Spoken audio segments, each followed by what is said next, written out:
আসসালামু আলাইকুম, কেমন আছেন সবাই? আশা করি সবাই অনেক ভালো আছেন। স্বাগতম সবাইকে বিবিএ ফোর্থ ইয়ারের অ্যাডভান্স অ্যাকাউন্টিং 2 বইয়ের 12 নম্বর অধ্যায় অ্যাকাউন্টিং অফ এনজিওর আরেকটি নতুন ক্লাসে। আজকের ক্লাসে আমরা ডবল কলাম ক্যাশবুকের একটি ম্যাথ সমাধান করব। তো চলুন কথা না বলে ভিডিওটি শুরু করি। ভিডিওটি শুরু করার আগে চ্যানেল নতুন হলে অবশ্যই চ্যানেলটি সাবস্ক্রাইব করে পাশে রাখা বেল বাটনটি অল করে দিবেন। তো চলুন শুরু করি। তো চলুন প্রথমে আমরা একটি ম্যাথ দেখে নিই। তো এটি হচ্ছে আমাদের সেই ম্যাথ। চলুন আমরা একবার ম্যাথটি পড়ে নিই। The following transaction related to NGO Jagroni Chakra of Gajaria branch 2025 January 1 opening cash balance 25,000 টাকা and bank balance 2,10,000 টাকা। জানুয়ারি 3 donation receipt 75,000 টাকা in cash। January 5 purchase of equipment 35,000 টাকা। জানুয়ারি 10 sales of passbook 2,000 টাকা।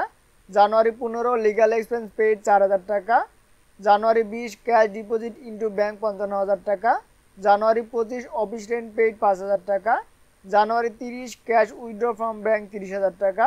জানুয়ারি 31 লাঞ্চ অ্যালাউন্স পেইড 2,000 টাকা।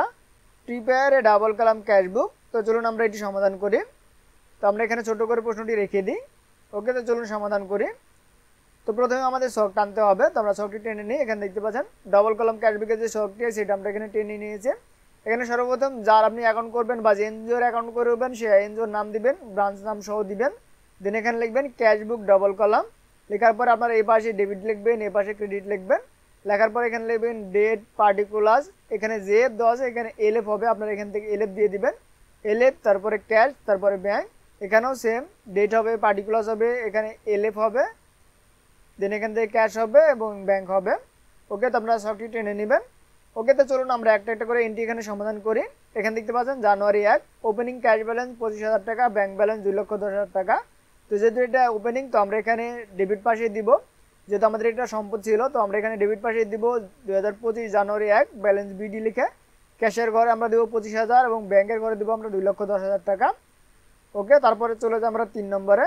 3 নম্বর donation receive 75,000 টাকা in cash. যেহেতু আমরা receive করেছি আমাদের ক্যাশ বেড়েছে তো এটা আমাদের ডেবিট পাশে হবে। ডেবিট পাশে আমরা লিখবো জানুয়ারি 3 ডোনেশন 75,000 টাকা, আমরা লিখবো ক্যাশের ঘরে, যেহেতু এটা আমরা ক্যাশে পেয়েছি তো আমরা ক্যাশের ঘরে লিখবো। জানুয়ারি 5 পারচেস অফ ইকুইপমেন্ট 35,000 টাকা। যেহেতু আমরা ইকুইপমেন্ট পারচেস করেছি আমাদের নগদ অর্থ কমে গেছে তো আমরা এখানে এটি ক্রেডিট পাশে দিব। এখানে আমরা ক্রেডিট পাশে জানুয়ারি 5 ইকুইপমেন্ট লিখে 35,000 টাকা ক্যাশে দিব। যেহেতু এখানে ব্যাংক উল্লেখ করা নেই তো আমরা এখান থেকে এটি ক্যাশে দিয়ে দিব। আমরা ধরে নেব এটি ক্যাশে দেওয়া হয়েছে। যদি ব্যাংকের মাধ্যমে দেওয়া হতো তাহলে এখানে চেক উল্লেখ থাকতো বা ব্যাংকের মাধ্যমে উল্লেখ থাকতো। ওকে, যেহেতু এখানে কোনো উল্লেখ নেই সেহেতু আমরা এখানে ক্যাশের ঘরে দিব। ওকে, তারপরে জানুয়ারি 10 সেলস অফ পাসবুক 2,000 টাকা। এখানে আমরা পাসবুক সেল করেছি, এখান থেকে আমাদের এটি আয় হয়েছে। তো এটা আমাদের যেহেতু আয় হয়েছে এখানে হবে ডেবিট পাশে। ডেবিট পাশে আমরা লিখবো জানুয়ারি 5 পাসবুক 2,000 টাকা ক্যাশের। যেহেতু আমাদের এখানে ব্যাংকে বা চেকে উল্লেখ নেই সেহেতু আমরা এখানে ক্যাশের ঘরে দিয়ে দেবো। ওকে, তারপরে জানুয়ারি 15 লিগাল এক্সপেন্স পেড 4,000 টাকা। যেহেতু আমরা এটি পেড করেছি আমাদের নগদ অর্থ কমে গেছে তো আমরা এখানে এটি ক্রেডিট পাশে দিব। ক্রেডিট পাশে জানুয়ারি 15 লিগাল এক্সপেন্স 4,000 টাকা। এখানে যেহেতু আমাদের ব্যাংক বা চেক উল্লেখ নেই সেহেতু আমরা এখানে ক্যাশের ঘরে দিব। ওকে, তারপরে জানুয়ারি 20 ক্যাশ ডিপোজিট ইন্টু ব্যাংক 55,000 টাকা। আমরা ব্যাংকে 55,000 টাকা জমা দিয়েছি, যেহেতু আমরা প্রথমে জমা দিয়েছি আমাদের এখান থেকে ব্যাংক বাড়বে তো আমরা ডেবিট পাশে লিখবো ব্যাংক এবং ক্যাশ লিখে এখানে কন্ট্রা এন্ট্রি দিব। এখানে এলএফের ঘরে আমরা সি লিখবো, মানে কন্ট্রা এন্ট্রি। অর্থাৎ দ্বৈত সত্তা আমাদের ডেবিট ক্রেডিট দুই পাশেই হবে। এখানে আমরা ক্যাশ লিখে ব্যাংকের ঘরে দিব 55,000 টাকা, অর্থাৎ আমাদের ব্যাংক বাড়বে 55,000 টাকা। এবং আমরা অপর পাশে দিব ক্রেডিট পাশে ব্যাংক লিখে আমরা দিব হচ্ছে ক্যাশের ঘরে, এখান থেকে আমরা সি দিয়ে দেবো, অর্থাৎ কন্ট্রা এন্ট্রিটা এখানে আমরা বুঝিয়ে দিব। ওকে, তো আমাদের 20 তারিখের কাজটি শেষ। তারপর আছে 25 তারিখ অফিস রেন্ট পেইড 5,000 টাকা। যেহেতু আমরা অফিসের ভাড়া প্রদান করেছি আমাদের নগদ অর্থ কমে গেছে তো আমরা এখান থেকে এটি ক্রেডিট পাশে দিয়ে দেবো। ক্রেডিট পাশে জানুয়ারি 25 অফিস রেন্ট 5,000 টাকা। এটা যেহেতু আমরা ক্যাশে প্রদান করেছি তো আমাদের এখানে ক্যাশে হবে। যদি এখান থেকে চেক বা ব্যাংক উল্লেখ থাকতো তাহলে আমরা এখানে ব্যাংকের ঘরে দিতাম। ওকে, তারপরে জানুয়ারি 30 ক্যাশ উইথড্র ফ্রম ব্যাংক 30,000 টাকা। ব্যাংক থেকে 30,000 টাকা উত্তোলন করা হয়েছে। এখানে যেহেতু আমরা ক্যাশ উত্তোলন করেছি আমাদের নগদ অর্থ বাড়বে তো আমরা এখানে ডেবিট পাশে দিব জানুয়ারি 30 ব্যাংক লিখে কন্ট্রা এন্ট্রি। এবং এখানে যেহেতু আমরা নগদ অর্থ উত্তোলন করেছি আমাদের নগদ বাড়বে তো ডেবিট পাশে আমরা নগদের ঘরে দিয়ে দেবো। এবং আমরা ক্রেডিট পাশে দিয়ে দেবো জানুয়ারি 30 ক্যাশ লিখে কন্ট্রা এন্ট্রি লিখে ব্যাংকের ঘরে, যেহেতু আমাদের ব্যাংক কমে যাবে তো আমরা এখানে ব্যাংকের ক্রেডিট ঘর পাশে দিব। ওকে, তারপর আছে জানুয়ারি 31 লাঞ্চ অ্যালাউন্স পেইড 2,000 টাকা। আমরা লাঞ্চের অ্যালাউন্স 2,000 টাকা পেইড করেছি, যেহেতু আমাদের নগদ অর্থ কমে গেছে তো আমরা এখানে ক্রেডিট পাশে দিব। ক্রেডিট পাশে জানুয়ারি 31 লিখে লাঞ্চ অ্যালাউন্স 2,000 টাকা ক্যাশে যেহেতু আমাদের এখানে চেক বা ব্যাংক উল্লেখ নেই, তো আমরা এখানে ক্যাশে প্রদান করব।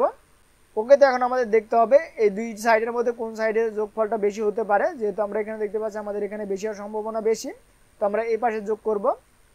যোগ করার জন্য আমরা আগে এই পাশটা যোগ করে নেব, অর্থাৎ আমাদের যে পাশে বেশি হবে সেই পাশটা আমরা আগে যোগ করব। তো আমরা এটা যোগ করে নিচ্ছি। এখানে দেখতে পাচ্ছেন ক্যাশ হচ্ছে 1,32,000 এবং এই দুটি যোগ করলে হয় 2,65,000।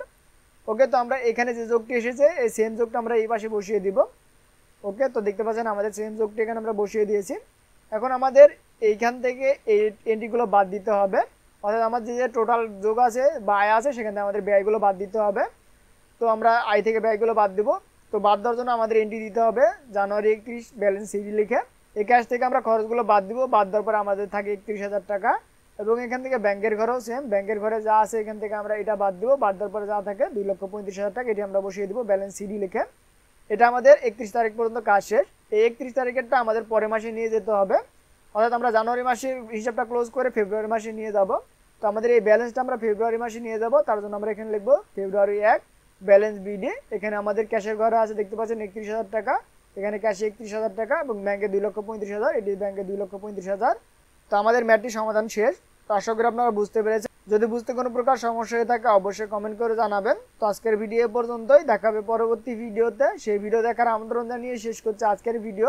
সবাই সুস্থ থাকবেন, ভালো থাকবেন, আল্লাহ হাফেজ।